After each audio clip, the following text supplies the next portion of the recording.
Shin Tae-yong kini berada dalam posisi yang sulit.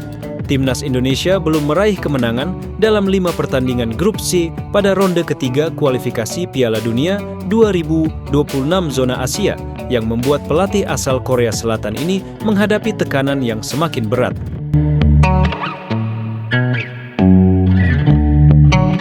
Kekalahan 1-2 dari Cina dan hasil buruk 0-4 melawan Jepang di laga terakhir membuat Indonesia terpuruk di dasar klasemen grup C. Saat ini, tim hanya mengumpulkan 3 poin dari 3 hasil imbang. Setelah kekalahan dari Jepang, Shin Tae-yong harus bersiap menghadapi tantangan berat berikutnya, yaitu pertandingan melawan Arab Saudi pada Selasa, 19 November 2024. Pertandingan ini akan berlangsung di Stadion Utama Gelora, Bung Karno, Jakarta. Meski dalam keadaan tertekan, Indonesia memiliki sedikit modal positif sebelum duel melawan Arab Saudi. Pada 6 September lalu, tim Garuda berhasil meraih hasil imbang 1-1 saat bertandang ke King Abdullah Sports City di Jeddah. Skuad Indonesia sempat unggul berkat gol Sandy Walsh di menit ke-19, sebelum akhirnya disamakan oleh Musab Al-Juwair menjelang akhir babak pertama.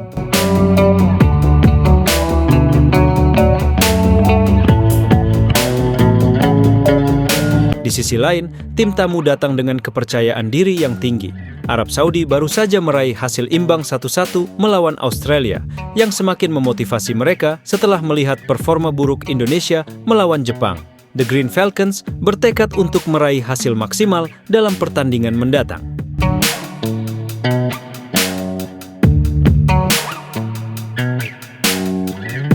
Jika Shin Tae-yong kembali mengalami kekalahan, terutama dengan skor telak, kemungkinan besar ia akan menghadapi risiko pemecatan.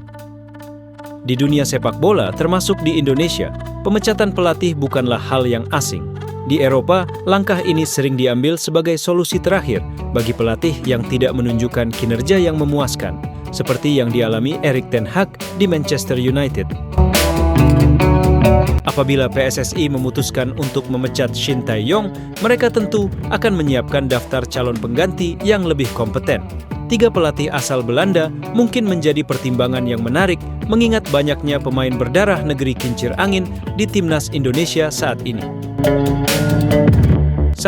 Ruud van Nistelrooy. Mendapatkan jasa Ruud van Nistelrooy sebagai pelatih skuad Garuda bukanlah hal yang mudah. PSSI perlu menyiapkan anggaran yang cukup besar untuk membayar gaji pelatih berpengalaman ini. Ruud van Nistelrooy, yang kini berusia 48 tahun, merupakan sosok ideal untuk memimpin tim nasional Indonesia. Dengan pengalaman yang kaya di dunia sepak bola, ia akan mampu berkomunikasi dengan baik, terutama dengan pemain keturunan yang lahir dan besar di Belanda, seperti Jay Itzes dan rekan-rekannya. Saat ini, Nistelrooy menjabat sebagai pelatih sementara di Manchester United. Ia baru saja membawa timnya meraih kemenangan, meyakinkan 3-0 atas Leicester City, strategi permainan.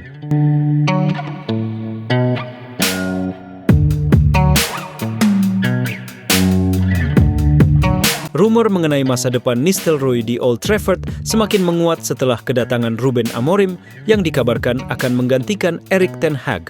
Jika keberadaan Ruud van Nistelrooy sebagai pelatih dapat memberikan dampak positif bagi perkembangan sepak bola Indonesia. Dengan pengalaman internasional dan kemampuan komunikasi yang baik, ia bisa menjadi kunci untuk membawa skuad Garuda meraih prestasi yang lebih baik di pentas dunia. 2. Frank de Boer.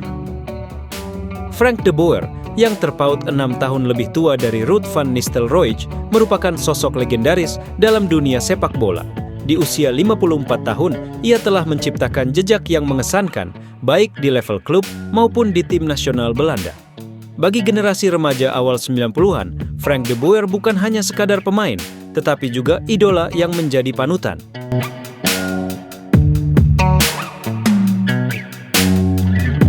Namanya melambung tinggi saat membela Ajax, dan prestasinya semakin bersinar ketika bergabung dengan Barcelona. Dalam 2 jersey raksasa Eropa tersebut, Frank de Boer berhasil meraih berbagai gelar bergengsi yang menegaskan kualitasnya sebagai pemain kelas dunia. Karier Frank de Boer tidak berhenti sebagai pemain. Ia juga menunjukkan kemampuannya sebagai pelatih yang handal. saat menjabat sebagai pelatih Ajax dari 2010 hingga 2016, ia berhasil membawa klubnya meraih 4 trofi Eredivisie. Prestasi ini menunjukkan betapa besar pengaruhnya dalam dunia sepak bola Belanda. Setelah meninggalkan klub Uni Emirat Arab, Al Jazeera, pada tahun 2023, Frank de Boer kini dalam status menganggur. Ini menjadi momen yang tepat bagi PSSI untuk mempertimbangkan Frank de Boer sebagai kandidat pelatih tim nasional. Dengan pengalaman dan prestasinya yang luar biasa, ia bisa membawa perubahan positif bagi sepak bola Indonesia. Dengan segala pencapaian dan pengalaman yang dimiliki, Frank de Boer tetap menjadi salah satu nama yang patut diperhitungkan dalam dunia sepak bola, baik sebagai mantan pemain maupun pelatih.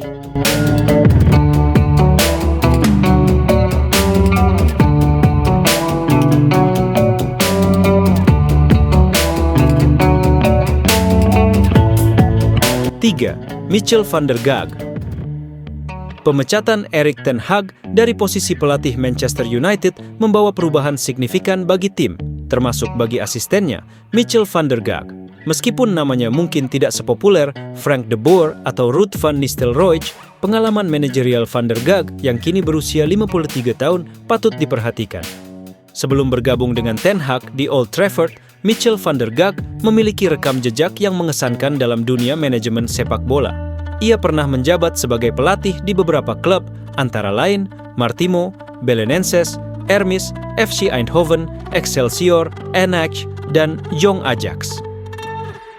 Pengalaman ini menunjukkan bahwa van der Gaag memiliki pemahaman yang mendalam tentang strategi dan pengembangan pemain yang dapat memberikan kontribusi besar bagi klub manapun yang ia latih. Dengan pemecatan Ten Hag, peran van der Gaag di Manchester United menjadi sorotan. Kemampuannya dalam mengelola tim dan memotivasi pemain akan sangat penting dalam menjaga performa tim di sisa musim ini. Keahlian dan pengalaman yang dimilikinya bisa menjadi aset berharga dalam menghadapi tantangan ke depan.